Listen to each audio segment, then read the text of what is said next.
الفاتحة. أعوذ بالله من الشيطان الرجيم. بسم الله الرحمن الرحيم. الحمد لله رب العالمين. الرحمن الرحيم. مالك يوم الدين. إياك نعبد وإياك نستعين. اهدنا الصراط المستقيم. صراط الذين أنعمت عليهم غير المغضوب عليهم ولا الضالين. آمين. السلام عليكم ورحمة الله وبركاته. الحمد لله رب العالمين، والصلاة والسلام على أشرف الأنبياء والمرسلين وعلى آله وصحبه أجمعين. رب اشرح لي صدري ويسر لي أمري واحلل عقدة من لساني يفقه قولي. سبحانك لا علم لنا إلا ما علمتنا إنك أنت العليم الحكيم. ولا حول ولا قوة إلا بالله العلي العظيم. بسم الله ما شاء الله، لا قوة إلا بالله ما شاء الله. كل نعمة من الله ما شاء الله. الخير كله بيد الله ما شاء الله. لا يصرف السوء إلا الله. أما بعد. اللهم أنت ربي لا إله إلا أنت. خلقتني وأنا عبدك، وأنا على عهدك ووعدك ما استطعت. أعوذ بك من شر ما صنعت. أبوء لك بنعمتك علي وأبوء بذنبي فاغفر لي فإنه لا يغفر الذنوب إلا أنت. Alhamdulillah, pada petang ini kita dapat sambung kuliah harian kita. Mudah-mudahan kita semua dikasihi dan dirahmati oleh Allah Subhanahu wa ta'ala. Hadis ketiga, muka surat 8. Nabi Adam alaihi salam berhujjah dengan Nabi Musa alaihi salam.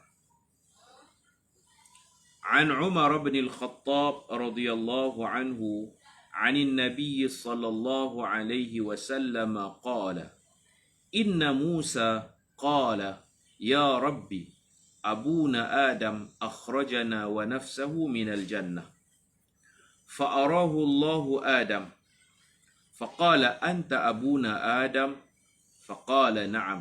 قال: أنت الذي نفخ الله فيك من روحه وعلمك الأسماء كلها وأمر الملائكة فسجدوا لك. قال: نعم. قال: فما حملك أن أخرجتنا ونفسك من الجنة؟ فقال له آدم: ومن أنت؟ قال: أنا موسى. قال: أنت نبي بني إسرائيل الذي كلمك الله من وراء حجاب، فلم يجعل بينك وبينه رسولا من خلقه. قال: نعم. قال: ففيما تلومني في شيء سبق من الله تعالى فيه القضاء قبلي؟ وفي رواية للبخاري: أتلومني على أمر قدره الله علي قبل أن يخلقني ب40 سنة.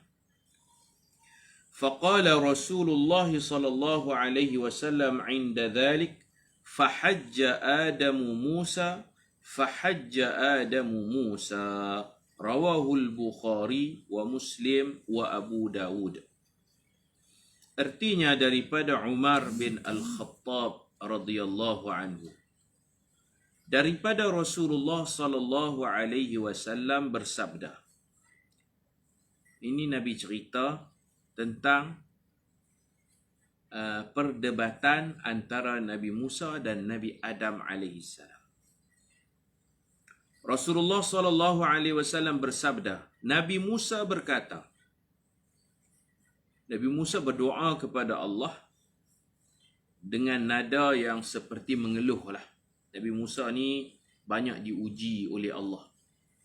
Dia termasuk salah seorang daripada ulul azmi, 5 rasul yang banyak diuji dan kesabaran mereka ni sangat tinggi. 5 orang. Yang pertama sekali Nabi Muhammad lah, banyak ujian, banyak sabar, menanggung derita. Nabi Muhammad. Nombor 2 Nabi Ibrahim. Ikut susunan Nabi Muhammad, Nabi Ibrahim, kemudian Nabi Musa. Yang ketiga Nabi Musa. Lepas tu Nabi Isa, dan last sekali yang kelima Nabi Nuh alaihissalam. Mereka bersabar, maka tinggilah darjat mereka di sisi Allah Subhanahu wa taala. Nabi Musa ni banyak diuji daripada kecil-kecil lagi. Nabi Musa ni ujian dia, mak dia lahirkan dia sembunyi-sembunyi. Takut tentera Firaun dapat tahu dan akan bunuh. Firaun bunuh. Dia dapat mimpi buruk, kemudian dia tanya Tok Nujum dia. Tok Nujum dia kata, ada seorang budak di kalangan Bani Israel yang bila besar nanti budak lelaki, dia akan menggugat kerajaan Firaun. Kemudian dia bincang dengan Al-Malak, dia punya jemaah menteri dia. Mereka bersetuju untuk dikenakan tindakan semelih anak-anak lelaki berbangsa Bani Israel yang dilahirkan. Hak besar tak apalah, biar pilih. Hak baru lahir, daripada tarikh mimpi tu, hak mana yang baru lahir, anak lelaki akan dibunuh. Jadi Nabi Musa alaihissalam sejak kecil lagi dia dah diuji oleh Allah. Mak dia beranak dia senyap-senyap, dan mak dia takut dia dibunuh pasal dia Bani Israel, bukan Qibti. Qibti tak apa. Qibti ni Arab Mesir tu tak apalah. Jadi mak dia, Allah ilhamkan, hanyut dia, letak dalam satu peti, fit tabut, letak dalam kotak kayu macam keranda tu. Hanyutkan dia di sungai Nil. Macam-macam lah ujian dia. Bila besar, menentang Firaun, memimpin Bani Israel yang keras kepala. Bukan senang nak pimpin Bani Israel. Allah pilih dia untuk mengurus, memimpin, menjadi Nabi kepada bangsa Yahudi, Bani Israel. Jadi Nabi Musa ni dia mendapat satu demi satu ujian demi ujian. Tak henti-henti. Kecilnya sampai besarnya, sampai akhirnya Firaun mati lemah. Ingat selesai dah. Kaum dia pula sembah anak lembu. Nanti kita akan jumpa cerita ni. Satu ujian. Jadi dia Nabi Musa ni, dia fikir mudah dia. Dia kata kalaulah seandainya Nabi Adam tak makan pokok tu, kita semua duduk dalam syurga. Tak susah mai ke bumi ni. Tak ada ujian-ujian di bumi ni. Ni Nabi Adam punya pasal lah. Bahasa utara Nabi Adam lah punya pasal aku dapat macam-macam ujian. Dia persalahkan Nabi Adam. Persalahkan Nabi Adam. Okey. Nabi Musa berdoa kepada Tuhan. Wahai Tuhanku, bapa kami, iaitu Nabi Adam, telah mengeluarkan kami dan dirinya sendiri dari syurga. Cerita makan pokok tu lah. Lalu Allah memperlihatkan Nabi Adam kepadanya. Allah bagi Nabi Adam meninggal dah. Lama dah meninggal. Allah Ta'ala boleh mempertemukan orang hidup dengan orang mati. Orang-orang khawas. Orang yang dekat dengan Allah ni boleh berjumpa. Boleh. Secara jaga, yaqazah. Nabi Musa memang hidup lah. Nabi Adam mati ribuan tahun, jutaan tahun dah. Boleh dipertemukan. Bertemu tu bukan dalam alam mimpi. Bertemu dalam keadaan jaga, yaqazah. Boleh. Allah boleh atok macam tu, pertemuan. Nanti kita tengok dalam huraian seperti mana Nabi Muhammad berjumpa dengan Nabi Musa, Nabi Isa di atas langit tu. Dan semayang sebelum naik atas langit, Nabi Muhammad jumpa di Masjidil Aqsa secara yaqazah. Nabi Muhammad jumpa Nabi Musa, Nabi Isa, Nabi Ibrahim dan semua Nabi-Nabi. Semua Al-Anbiya semayang berjemaah bersama Nabi Muhammad di dalam Masjid Al-Aqsa Palestin sebelum Nabi kita dibawa naik ke atas langit.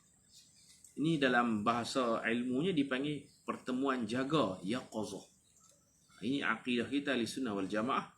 Kalau Allah nak mengatur pertemuan tu, benda tu boleh berlaku dan tidak mustahil. Lalu Allah memperlihatkan Nabi Adam kepadanya. Nabi Musa bertanya, kamu Nabi Adam? Pastikan dulu. Jadi cerita dia, kalau tak puas hati kena bersemuka. Itu yang Allah nak ajak. Kita kalau tak puas hati, Kita jangan dengar daripada orang tengah. Orang tengah ni kadang dia jadi batu api. Orang tengah kadang-kadang dia jadi batu api. Dia jadi pengadu domba. Kita kalau ada masalah, berjumpa direct. InsyaAllah boleh selesai. Bersemuka. Nabi Musa tak puas hati kat Nabi Adam. Duk mengadu dekat Allah. Allah bagi jumpa Nabi Adam. Han jumpa, han cakap dengan Nabi Adam. Supaya Nabi Adam ni boleh bela diri. Han nak kata apa kat aku? Aku bela diri. Boleh jawab? Begitu. Lalu Allah memperlihatkan Nabi Adam kepadanya. Nabi Musa bertanya, kamu Nabi Adam? Nabi Adam jawab, ya, jawab Nabi Adam. Nabi Musa bertanya lagi, kamukah manusia yang Allah tiupkan padamu rohnya? Dia memerintahkan para malaikatnya sujud kepadamu dan mengajarkan kamu semua nama-nama. Wa'allama Adamal asma'a kullah. Jadi Nabi Musa ni bukan dia tanya saja, dia tanya sambil dia mengangkat kemuliaan Nabi Adam. Dia sebut manaqib, kelebihan-kelebihan Nabi Adam tu dia sebut satu-satu. Dia kata, engkau kah Adam? Ya, kau hebat. Allah Ta'ala sendiri yang masukkan roh dalam badanmu. Kemudian Allah suruh semua malaikat yang sangat ramai sujud serentak kepada kamu. Sujud ni ada dua pendapat. Ada yang kata tunduk hormat macam tu.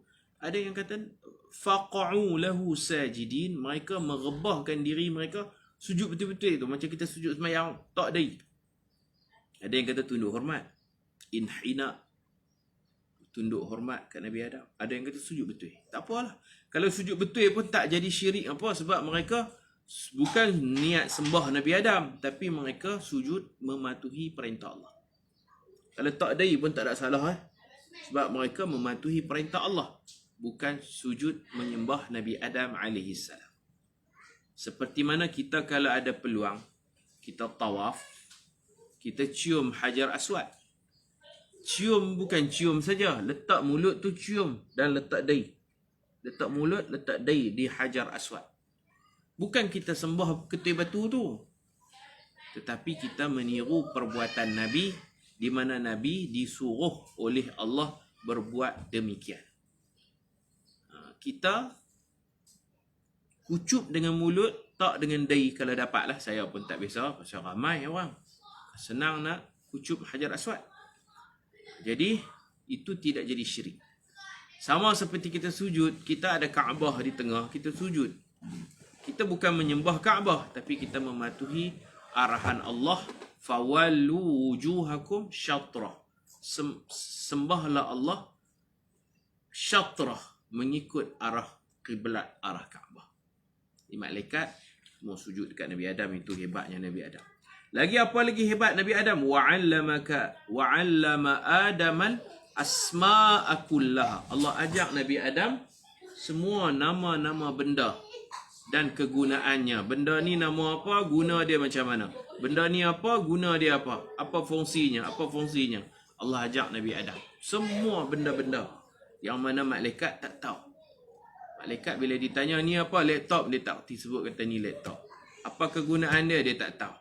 Nabi Adam sejak dia diciptakan, semua benda-benda Allah Ta'ala tunjuk. Laptop, iPad, apa lagi lah, gadget-gadget, semua Allah Ta'ala tunjuk dan dia boleh sebut ni nama apa, ni nama apa guna dia, apa guna dia. Bila dia tengok handphone, dia tak kata yang ni guna dia untuk tokak makan. Tak. Yang ni alat perhubungan. Begitulah.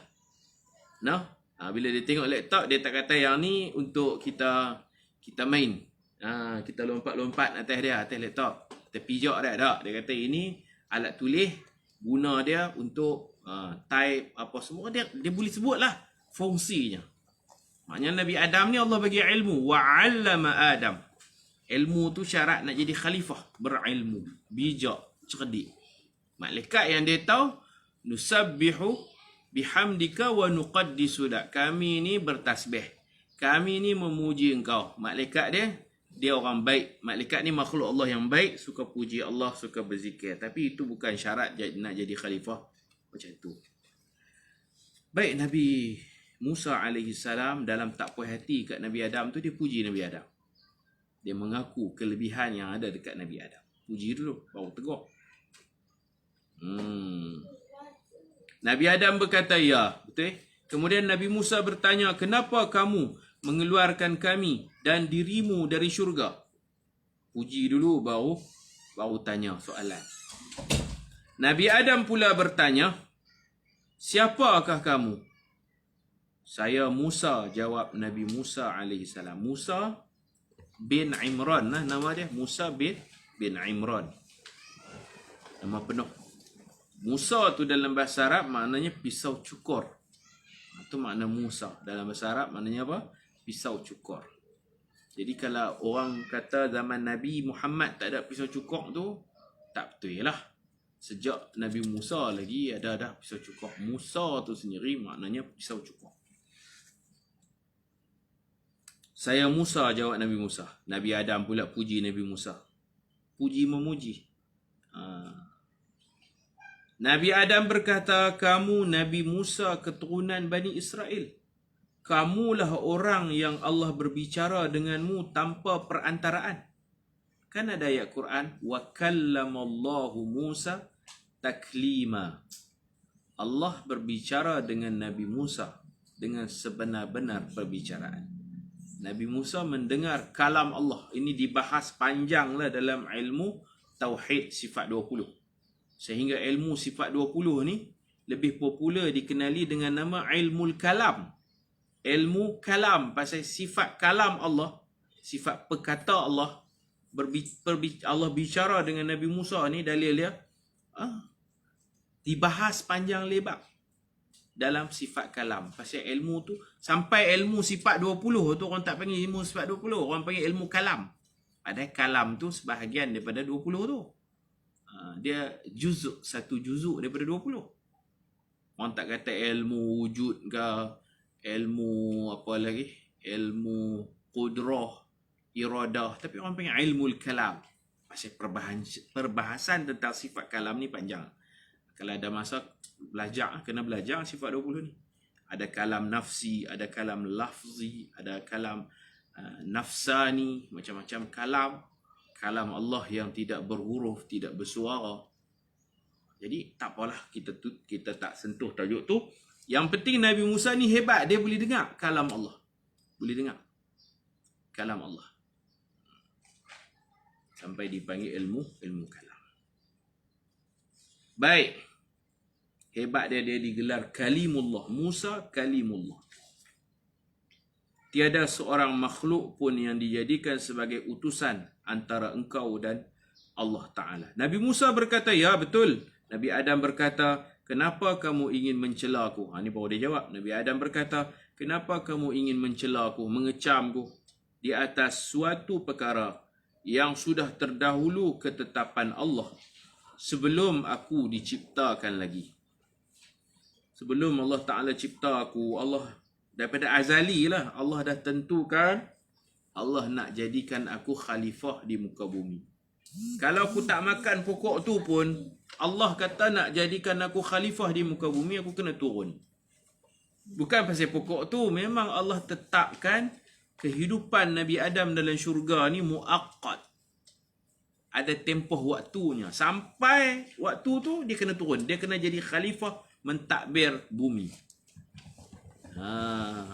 Jadi jangan duk persalahkan Nabi Adam dalam bab tu. Saya cerita dah, Allah nak menzahirkan buruk, busuk hati iblis. Cerita pokok tu sebenarnya Allah nak menunjukkan wajah sebenar iblis yang selama ni malaikat duk ingat dia ni orang bagus, makhluk Allah yang bagus, yang soleh, yang warak. Wajah sebenarnya ditunjuk oleh Allah dengan cerita hasutan iblis supaya Nabi Adam mendekati pokok dan makan. Dia tipu Nabi Adam. Dia sumpah, dia nasihat Nabi Adam. Jahat dia, dengki dia. Takabur iblis ni. Jadi Nabi Adam kata, janganlah kecam aku. Allah dah rancang dah aku akan turun ke bumi sebelum aku diciptakan lagi. Inni ja'ilun fil ardi khalifah. Ayat tu sebelum Nabi Adam diciptakan. Kita cerita dah Nabi Adam baru dibentuk tanah tu. Allah habaq kat malaikat, dia ni akan jadi khalifah di muka bumi. Sebelum dia ada roh lagi, Allah dah tetapkan. Dalam riwayat Al-Bukhari disebutkan Allah telah menetapkannya dalam kitab Taurat. Allah telah menetapkan Nabi Adam akan turun ke bumi. Allah dah sebut dalam kitab Taurat. 40 tahun sebelum aku diciptakan. 40 tahun sebelum aku diciptakan. Kitab tak dapat lagi. Saya post dah. Mungkin tak sampai lagi sabar. InsyaAllah. Baik. Dalam riwayat Imam Bukhari, Allah telah menetapkan 40 tahun sebelum sebelum Allah cipta aku, 40 tahun sebelum tu Allah dah tetapkan. Sebenarnya Allah tetap sejak azali lagi. Nak abang kata lama dah. Jadi Nabi Musa berhujah, minta maaf, Nabi Adam berhujah dengan Nabi Musa guna kitab Nabi Musa sendiri, iaitu kitab Taurat. Kitab yang Allah Ta'ala turunkan kepada Nabi Musa, itu kitab Taurat. Seolah-olah Nabi Adam kata, hang duk baca, duk hurai kitab Taurat. Hang buka kitab Taurat tu. Buka, tengok, baca, tengok. Dalam kitab Taurat ada cerita. Dalam kitab Taurat ada cerita Nabi Adam akan turun ke bumi. Kemudian Rasulullah bersabda, maka Nabi Adam berhujjah kepada Nabi Musa. Maka Nabi Adam berhujjah kepada Nabi Musa. Maknanya Nabi Adam ceramah kat Nabi Musa, sampai Nabi Musa faham tajuk ni. Menanglah Nabi Adam. Dalam perdebatan ni Nabi Adam menang. Keterangan. Hadis di atas menceritakan kisah pertemuan Nabi Musa alaihi salam dengan Nabi Adam alaihi salam. Nabi Musa ketika itu masih hidup. Sementara Nabi Adam pula sudah mati ribuan tahun lamanya. Allah Subhanahu wa Ta'ala berkuasa mengatur pertemuan ini dengan cara yang dikehendakinya. Seperti mana berlaku pertemuan Rasulullah sallallahu alaihi wasallam dengan para nabi pada malam Isra. Baginda bersolat bersama mereka dalam Masjid Al-Aqsa dan bercakap dengan beberapa rasul dalam perjalanan mi'rajnya di lapisan-lapisan langit. Begitu. Ini nabi-nabi boleh jumpa. Kalau tak nabi pun boleh jumpa. Zaman Nabi Muhammad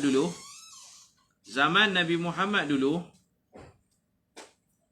ada seorang sepupu Nabi nama Sayyiduna Ja'far bin Abi Talib, abang Sayyidina Ali.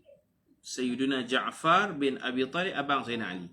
Dia mati dalam peperangan Mu'tah di Jordan. Dia pegang bendera, orang cantah tangan kanan dia. Dia tak mau bagi bendera tu jatuh, dia pegang dengan tangan kiri. Tangan kiri dia dipotong.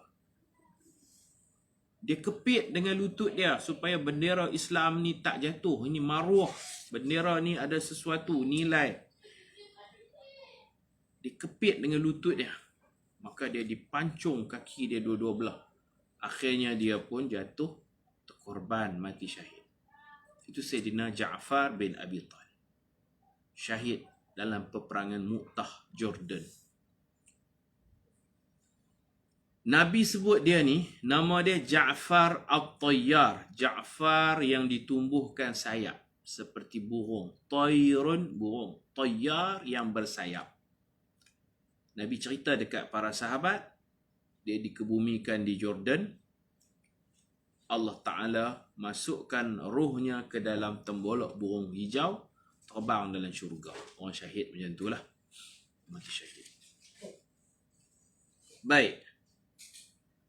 Kemudian satu hari Rasulullah SAW cerita dekat para sahabat, Sayyidina Ja'far ni yang mana roh dia duduk dalam syurga. Dia berada dalam alam barzakh ni, dapat macam-macam nikmat Allah. Satu hari dia minta izin dekat Allah nak terbang balik ke dunia, ke Madinah, nak ziarah Nabi. Nabi cerita dekat sahabat, satu hari aku melihat Sayyidina Ja'far bin Abi Talib, sepupuku ni, muka dia pun mirip Nabi. Ada beberapa orang yang rupa parah mereka macam Nabi. Badan mereka macam Nabi. Cucu Nabi pun serupa lah. Sayyidina Hasan Al-Husain tu muka macam Nabi. Ada muka, ada badan kan. Ada orang belah atas macam Nabi. Ada orang cara jalan kaki dia macam Nabi. Antaranya Sayyidina Ja'far bin Abu Talib ni, dia syabihan bi Rasulillah, mirip rupa parahnya dengan Rasul. Sepupu muka nak sama. Jadi Nabi nampak, sahabat tak nampak. Dia terbang. Yatiru bi janahaihi, dia terbang dengan dua sayapnya.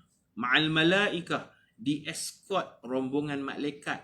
Dia bersama malaikat terbang di ruang udara sampai ke Madinah ziarah Nabi. Dia tu siapa? Mati dah. Dia bukan Nabi. Dia Ja'far bin Abi Talib. Jadi orang-orang yang tertentu Allah Ta'ala boleh atur pertemuan. Begitu. Kalau kita orang awam ni mati-matilah, mana boleh balik dah. Kalau balik tu, hak tu hantu raya. Dah mati dah. Tengok-tengok balik duk makan nasi goreng. Duk cedok gulai di dapur. Hak tu bukan orang tu. Hak tu hantu raya muka macam dia. Hak tu saka. Tapi orang-orang yang rapat, orang tertentu lah. VVIP di sisi Allah. Boleh diatur pertemuan seperti mana yang kita baca. Dalam pertemuan itu, Nabi Musa dan Nabi Adam saling berhujah dalam suasana yang tenang dan menjaga adab sopan. Mereka tak emosi lah. Mereka berhujah untuk mencari kebenaran. Bukan bertengkar untuk memuaskan hawa nafsu dan sanggup menegakkan benang yang basah untuk mencapai kemenangan. Kalau bertengkar, jangan. Bertengkar, Nabi kata, kalau nampak hala bertengkar, emosi, dia nak menang, kalau begitu kita mengalah. Man tarakal mira'a, siapa yang mengalah, sanggup mengalah dalam pertengkaran. Dia tak mau bertengkar, tak mau. Wa huwa muhiqqun, sedangkan dia di pihak yang benar, dia malas nak bertengkar. Allah Ta'ala akan bina satu mahligai syurga untuk dia di tepi. Bahagian tepi. Dia ada bahagian tepi, bahagian tengah. Siapa yang mengelak diri daripada bertengkar, sedangkan dia di pihak yang benar. Bahasa kita, dia sanggup mengalah, tak apalah, mengalah. Allah bina baginya satu mahligai indah di dalam syurga. Ini bukan bertengkar, mereka berhujah. Hujah untuk cari kebenaran. Imam kita Asy-Syafi'i sebut, ma jadaltu ahadan illa tamannaitu al-haqqa ma'ahu. Aku tidak pernah berdebat dengan seseorang, kata Imam Syafi'i, melainkan aku mengharapkan kebenaran ada di pihak lawannya.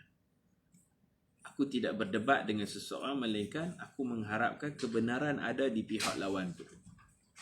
Tujuan Imam Syafi'i berdebat, berhujah dalam soal hukum hakam fiqh lah, khususnya untuk mencari kebenaran, bukan untuk bertengkar dan nak menegakkan benar yang basah. Di kesempatan itu, Nabi Musa berterus terang dengan soalannya. Beliau merasakan Nabi Adam sebagai penyebab seluruh manusia terkeluar dari syurga yang penuh kebahagiaan ke dunia yang penuh dengan kesengsaraan. Seolah-olah Nabi Adam dipersalahkan dalam soal ini. Nabi Adam menjawab soalan ini dengan hujah yang kukuh dan mantap. Beliau berhujah bahawa apa yang berlaku itu telah ditetapkan oleh Allah sejak azali lagi. Azali ni sebelum Allah buat apa-apa makhluk tu azali. Kana Allah walam yakun ma'ahu syai'. Kana Allah walam yakun ma'ahu syai' itu azali.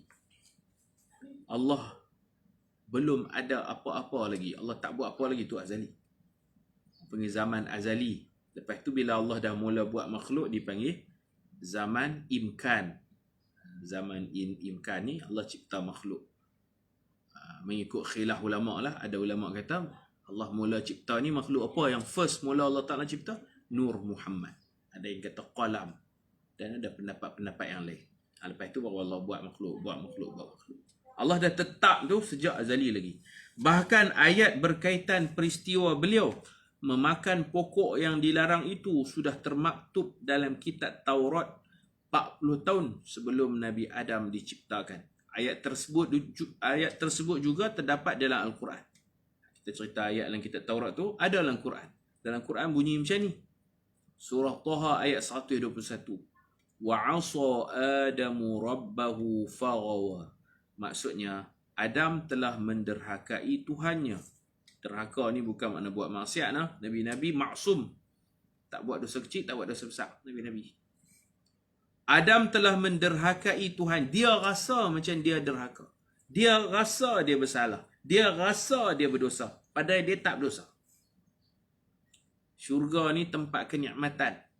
Bila Allah larang, bukan larang haram. Sekurang-kurangnya khilaf aula je. Tak elok je. La taqraba, kamu berdua jangan dekati hadhihi syajarah, pokok ini. Larangan tu bukan larangan haram. Haram ni di bumi. Dalam syurga tidak ada istilah haram. Sekurang-kurangnya khilafu aula. Kalau kamu dekati, tak elok, tak sopan. Macam tu. Jadi, ulama letak satu kata-kata, orang yang dekat dengan Allah, kalau dia buat benda yang kurang sopan pun, dia rasa macam dosa. Dia buat benda tu kurang sopan, kurang beradab saja. Tapi dia rasa macam dosa besar. Orang yang dekat dengan Allah macam tu. Ulama sebut satu perkataan, hasanatul abrar, sayyiatul muqarrabin. Hasanatul abrar, sayyiatul muqarrabin. Terjemah mudah dia, orang yang dekat dengan Allah, dia rasa berdosa padahal benda tu bagi orang awam tak dosa. Bagi orang awam tak berdosa. Contohnya seorang wali yang suka tahajud qiyamul lail. Ada satu malam tu dia tak tahajud. Dia bangun dah subuh dah, dia akan menangis, ya Allah, rasa berdosa tak tahajud. Padahal bagi kita tak tahajud biasa. Kita rasa biasa, dia rasa berdosa. Macam tu. Di Nabi Adam tak berdosa, cuma dia rasa macam bersalah. Rasa bersalah. Rasa derhaka, padahal dia tidak derhaka kepada Tuhan. Dalam ayat lain Allah Ta'ala sebut, fanasiya, Nabi Adam terlupa. Walam najid lahu azma, dan kami tak dapati kesengajaan. Dia bukan sengaja api pokok tu, dia lupa. Lupa larangan Allah. Yang dia duk ingat nasihat dari iblis. Iblis kata makan. Kalau kamu nak kekal dalam syurga, makan. Ini rahsia, aku bocor rahsia kepada kamu. Makan tu boleh duduk terus dalam syurga, tak perlu turun ke bumi. Dia duk ingat tu. Hak Allah larang la taqraba tu, fanasiya. Adam lupa. Walam najid lahu azma, dan kami tak dapati kesengajaan. Dia bukan pergi makan dengan sengaja, tak sengaja. Allah Ta'ala yang sebut macam tu. Jadi orang yang rapat dengan Allah, dia rasa berdosa walaupun tidak berdosa. Dia rasa bersalah walaupun yang dia buat tu tidak salah. Begitulah. Orang yang jauh daripada Allah, Nabi kata, dia buat dosa besar. Dosa besar tu, besar bukit dosa dia, besar bukit. Tapi kerana dia jauh daripada Allah, dia rasa macam lalat yang hinggap di hidung. Dia kuihnya tu, dia rasa biasa. Dia berzina, dia makan riba, dia tak solat, dia dedah aurat. Kalau orang tegak ni tak apa, biasa. Dosa besar tu, bunuh orang, sihir orang, tapi dia rasa biasa je. Dosa besar bukit, rasa macam lalat hinggap di hidung, boleh kuih gitu je. Tapi orang beriman, kalau dia buat salah sikit je, dia ada iman, dia rasa macam bukit nak empak dia. Dia rasa, Allah, aku salah, astagfirullahalazim, astagfirullahalazim. Walaupun salahnya hanya kecil. Ataupun tak salah pun pada pandangan orang awam rasa tak salah. Tapi dia rasa macam salah besar. Itu orang bagus itu. Orang bagus.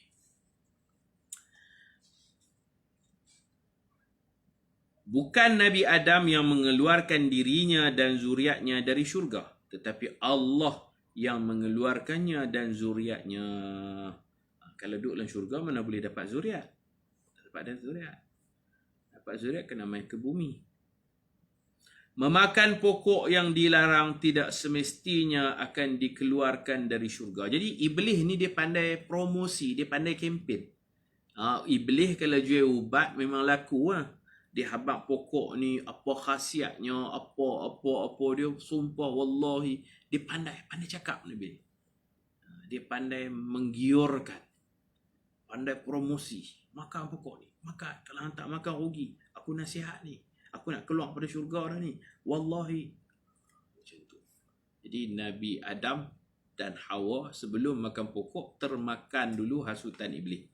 Sebelum makan pokok, Nabi Adam dan Hawa ni termakan hasutan iblis. Dia mai ikut Hawa dululah. Dia mai promosi Hawa. Hawa beli ni. Bukan beli tak, kalau jual ni beli ubat ni bagus, ubat ni bagus ya. Macam tu. Dia kempen, dia promosi. Dia dengan kata-katanya yang indah. Memakan pokok yang dilarang. Pokok tu nama pokok dilarang. Tapi orang Melayu kita panggil pokok khuldi. Khuldi makna kekal. Pokok khuldi ni pokok kekal. Yang buh nama pokok khuldi tu iblis. Iblis kata khuldi. Syajaratul khuldi. Pokok kekal.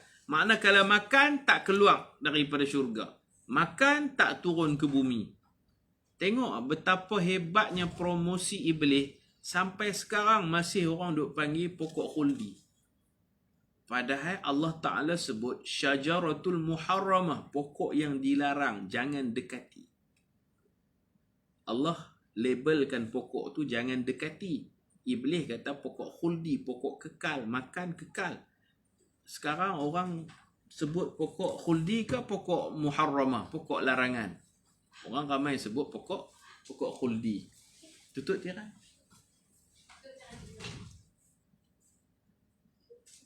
Jadi iblis ni dia tipu Nabi Adam dengan Hawa. Dia ubah nama tu daripada pokok haram kepada pokok kekal. Cerdiknya iblis. Sampai sekarang kalau kita tanya budak-budak, saya penceramah sekolah kebangsaan. Saya tanya, Nabi Adam makan pokok apa? Dia pakai pokok khuldi. Masya Allah, berjaya iblis. Bukan pokok khuldi, pokok tu tak kekal pun. Dengan sebab makan tu turun ke bumi. Kekal apanya? Pokok yang dilarang. Tapi itulah hebat sungguh. Nama hak iblis buh tu. Ni iblis namakan pokok dengan Allah namakan macam lain. Iblis nama. Sampai sekarang orang duk kata buah khuldi, pokok khuldi, buah khuldi, pokok khuldi. Hak buah tu kita tak tahulah mai ikut mana buah tu. Pokok tu ada buah ke tak ada buah. Saya tak tahu buah tu. Tu orang tambah. Khuldi tu betul. Iblis punya nama. Iblis ni dia pandai promosi. Riba haram. Iblis kata bukan riba. Faedah. Faedah. Kalau orang kampung, bunga. Bunga harum mewangi. Bunga. Padahal riba haram. Pi bubuh nama bunga faedah. Tak ada faedah. Tak ada faedah. Dulu judi. Nama apa judi? Judi, loteri kebajikan. Kebajikan pula dah. Iblis lah tu. Syaitan lah tu. Dan dia ada member-membernya di kalangan manusia. Kan? Syayatinal insi wal jin. Syaitan ni ada manusia, ada jin. Wa kadzalika ja'alnakum aduwan. Syayatinal insi wal jin. Allah jadikan nabi-nabi ni ada musuh. Musuh mereka siapa? Syaitan, jin dan manusia. Cukup pandai untuk menjenamakan benda buruk, dijenamakan dengan indah, dengan cantik. Penjenamaan itu. Pandai sungguhlah iblis ni. Jadi Nabi Adam makan dalam keadaan terlupa, tak sengaja, termakan bujukan syaitan, nasihat syaitan iblis itu. Sebab dia sumpah kan, dia sumpah. Macam tu. Dia bersumpah. Dia gunalah. Dia menggunakan nama Allah. Lah ni orang panggil apa? Tunggang agama. Tunggang. Itulah watak-watak syaitan. Watak-watak syaitan yang kadang-kadang di kalangan manusia pun ada. Menipu orang. Buat package. Buat package umrah tu seolah-olah dia seorang ustaz. Dia seorang ustazah. Kan ada package tipu kan? Ada. Dilakonkan dengan bagi orang suka apa semua, rupanya scammer, penipuan. Itulah watak syaitan. Allahu Akbar. Memakan pokok yang dilarang. Pokok syajaratun muharramatun. Pokok yang diharam ni mana yang dilarang lah. Dalam syurga tak ada istilah haram. Pokok dilarang. Tidak semestinya akan dikeluarkan dari syurga. Kerana harus baginya bagi Allah mengampunkan perbuatan itu atau menghukum. Kalau Allah nak hukum pun, Allah boleh hukum dengan hukuman yang lain jika dikehendakinya. Ini jelas menunjukkan bahawa apa yang berlaku adalah hasil perancangan Allah Subhanahu wa taala. Perancangan ini telah disebut di dalam kitab Taurat 40 tahun sebelum Adam AS diciptakan. Perkara ini diperingatkan kepada Nabi Musa kerana kitab Taurat diturunkan kepadanya. Hang baca lah kitab hang sendiri. Kitab Taurat tu ada sebut bila Allah rancang nak turunkan aku ke bumi ni sebelum Allah buat aku, sebelum Allah tiup roh. Hampir baca kitab hang. Jadi berdebat yang paling bagus ni, kita jangan guna hujah kita guna hujah lawan. Ini yang Dr. Zakir Naik duk guna kalau dia berceramah buat perdebatan dengan Hindu, dia guna kitab Veda, kitab Hindu tu sendiri. Kalau dia berceramah kepada orang Kristian, dia guna Bible tu sendiri. Jadi Nabi Adam berhujah dengan Nabi Musa guna kitab Taurat, kitab Nabi Musa sendiri. Memang pandailah berdebat Nabi Adam alaihissalam. Allah yang mengeluarkan Adam dari syurga kerana terdapat banyak maslahah dan faedah. Antaranya untuk melantik Adam sebagai khalifah di muka bumi yang mengurus tadbir bumi mengikut kehendak Allah Subhanahu wa taala. Khalifah ni memimpin mengikut syariat Allah. Siasatud dunia, mengurus tadbir dunia, siasatud dunia bih dengan iqamatud din, menegakkan agama. Bila ada jawatan sebagai khalifah, sebagai pemimpin, dia kena buat apa? Iqamatud din, menegakkan agama. Wa siyasatud dunya bih, dan berpolitik, mengurus tadbir, berpandukan agama. Ada panduan halal, haram, dosa, pahala. Tegakkan agama, itu tugas pemimpin-pemimpin. Dia kena buat kerja untuk memajukan agama Allah Subhanahu Wa Taala dan mengurus tadbir dengan acuan agama.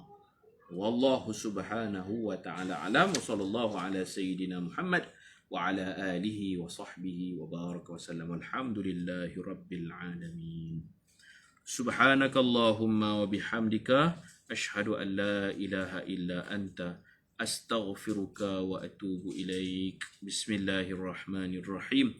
Wal 'asr innal insana lafi khusr illa alladhina amanu wa 'amilus salihat وتواصوا بالحق وتواصوا بالصبر. بسم الله الرحمن الرحيم. اللهم فقهنا في الدين وعلمنا التأويل واجعلنا من عبادك الصالحين. اللهم يا غني يا حميد يا مبدئ يا معيد يا رحيم يا ودود أغننا بحلالك عن حرامك وبطاعتك عن معصيتك وبفضلك عمن سواك. وصلى الله على سيدنا محمد والحمد لله رب العالمين.